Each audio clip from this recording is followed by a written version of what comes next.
महाराष्ट्र में लंबी खींचतान के बाद सीट शेयरिंग का फॉर्मूला फाइनल हो गया है। जी हां, सीट बंटवारे को लेकर महाराष्ट्र में बड़ी लड़ाई देखने को मिली, जहां पर महायुति के भीतर भी आखिरी दिन तक सीटों पर बात नहीं बन पाई।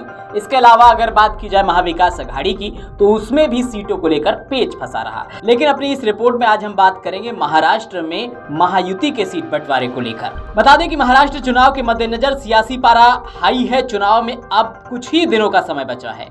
ऐसे में नामांकन के आखिरी दिन यानी कि मंगलवार को महायुति में सीट शेयरिंग का फॉर्मूला फाइनल होने के साथ ही सभी दलों के नेताओं ने नामांकन कर दिया।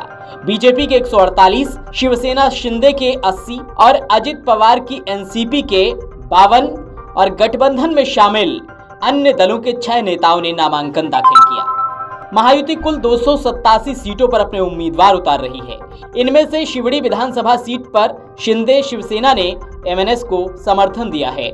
वहीं मालेगांव सीट अजित पवार की पार्टी के हिस्से आई थी, जिस पर उम्मीदवार की घोषणा नहीं हुई है। महाराष्ट्र विधानसभा की वर्तमान तस्वीर की बात करें तो बीजेपी के 103, शिवसेना शिंदे के 40 और एनसीपी अजित पवार के 40 और बहुजन विकास अघाड़ी के 3 विधायक हैं। वहीं महाविकास अघाड़ी की अगर बात करें तो कांग्रेस के 43, शिवसेना यूबीटी के 15 और एनसीपी शरद पवार के 13 विधायक हैं। महाराष्ट्र विधानसभा में समाजवादी पार्टी के 2, एआईएमआईएम के 2, बीजेपी के 2, एमएनएस, सीपीएम, शेकाप, स्वाभिमानी पार्टी, राष्ट्रीय समाज पार्टी, महाराष्ट्र जनसुराज शक्ति पार्टी, क्रांतिकारी शेतकारी पार्टी के एक विधायक हैं। महाराष्ट्र में 2019 के विधानसभा चुनाव के बाद कांग्रेस, उद्धव ठाकरे की शिवसेना, शरद पवार की एनसीपी ने मिलकर महाविकास अघाड़ी का गठन किया था। इस बार के महाराष्ट्र चुनाव में मुकाबला पार्टियों की बजाय 2 गठबंधनों के बीच देखने को मिलेगा। सत्तारूढ़ महायुति और महाविकास अघाड़ी आमने सामने होंगे। दरअसल महायुति में बीजेपी, एकनाथ शिंदे के नेतृत्व वाली शिवसेना और अजित पवार के नेतृत्व वाली एनसीपी शामिल है।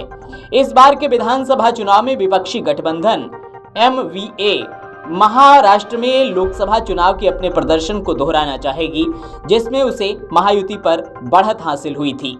महाराष्ट्र की 288 विधानसभा सीटों के लिए 20 नवंबर को वोट डाले जाएंगे।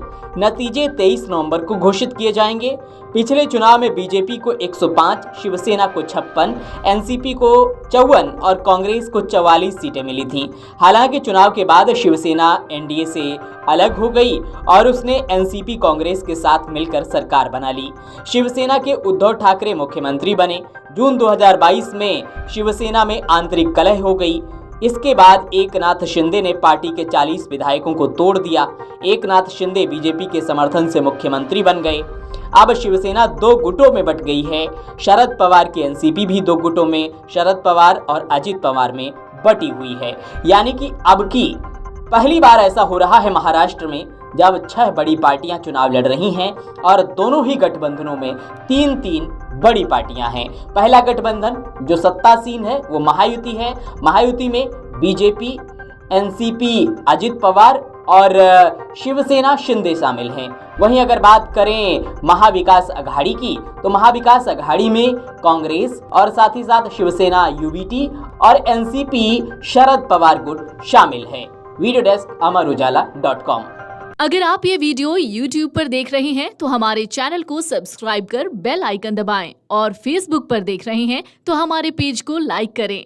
8 मिलियन प्लस सब्सक्राइबर, आपके इस भरोसे के लिए बहुत धन्यवाद।